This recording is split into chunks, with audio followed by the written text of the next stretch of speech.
Okay, so let's bring in our friend, the Kentucky Congressman James Comer, the powerful chairman of the House Oversight Committee. Mr. Chairman, always good to see you. Welcome, sir. Thanks for having me. You know, you look at the Democrats, Senator Elizabeth Warren this weekend declaring that the candidate in Maine with a Nazi tattoo is her kind of man. The lieutenant governor of Minnesota is calling on her state to rip ICE apart. You've got a new congresswoman from New Jersey who is a full-blown Karen. The midterms are quickly coming up. Do the Democrats have a messaging problem, sir?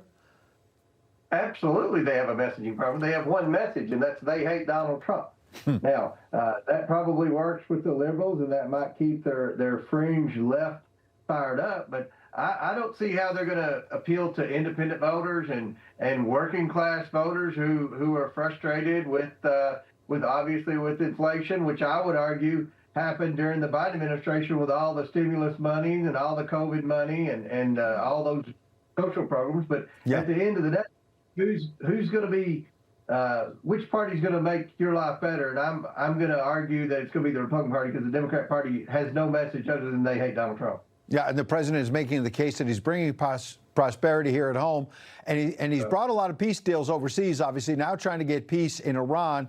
Over the weekend, the military attacking and seizing an Iranian cargo ship that tried to evade the U.S. naval blockade, as you know. Iran saying today initially that it has no plans to attend a second round of peace talks in Pakistan, though there are some hopeful signs this afternoon that there may be another round. Are you optimistic that we're edging closer to ending this war in Iran, or is it proving to be trickier than the president thought?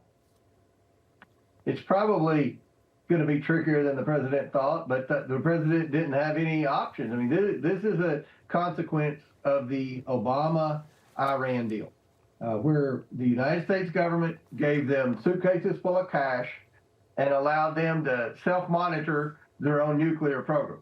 And what we know has happened in the decade since is that Iran has gone to great lengths to develop a nuclear program that they would use against Israel and many of our European allies and potentially the United States. So this was a situation that I don't think any of us would want to be in, especially the Republicans in Congress, and I'm sure President Trump. But at the end of the day, being president requires tough decisions and strong leadership. We haven't had that for a long time until Donald Trump, and he's doing what the commander-in-chief had to do, but I think it's going to be a tricky situation for many more months. Very interesting. I want to get to a big mystery here at home that the president wants to investigate. Your committee is now investigating, trying to get to the truth about all these people we have on screen, the string of government scientists, nuclear rocket scientists who went missing or died since 2023. Here's the president addressing this serious matter last week. I hope it's random, but we're going to know in the next week and a half. I just left a meeting on that subject, so pretty serious stuff. But we're going to be hopefully, I don't know, coincidence, whatever you want to call it. But some of them were very important people, and we're going to look at it over the next short time. What's your initial thought? I know you don't want to get ahead of the investigation, but some people are saying, look, in any line of work, if you looked into journalism over 2-3 years, maybe several people would have died, politics. But these are people in very sensitive government jobs, as you know. Are you concerned this might be a serious national security matter? I really am concerned. The evidence would suggest that it's highly unlikely that this many coincidences happen, that this many people that were involved at the highest levels in our nuclear program in the United States. That many people dead or missing is unprecedented, and it would suggest that something sinister may have happened. So what I've found in 3 years as chairman of the House Oversight Committee is a lot of government agencies aren't good at sharing information. We've requested on oversight everything that the Department of Energy has, everything that everything that the Department of War has, so that we can compare notes to see if there's any way to connect the dots, because I believe it could be a national security concern, and we need to get to the bottom of it. We certainly do. Last thing, very quickly, the First Lady of the United States made a dramatic statement earlier this month saying she had nothing really to do with the Jeffrey Epstein matter, and that the media and others were exaggerating it and slandering her, basically. And she called on you and others in Congress to hold hearings, to get female victims on the record to hear their horrible stories. Are you going to do that? Are there plans to follow up on what the First Lady said, sir?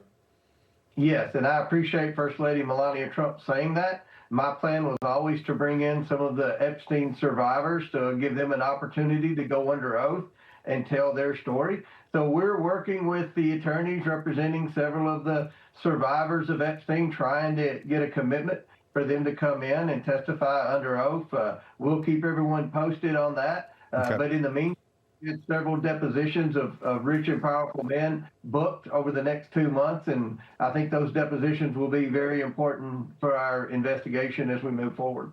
And that includes folks like Bill Gates. People like Bill Gates and Leon Black, and then the young lady that was the Obama general counsel. Catherine who was also, Rumler. Yeah. Catherine Rumler was also the an executive at Goldman Sachs. She spent an enormous amount of time with Epstein and Maxwell, and continued to communicate with Epstein all the way up until the day he mysteriously died. All right. James Comer investigating a lot of these big mysteries. We appreciate your time, Mr. Chairman. Thank you. Thank you.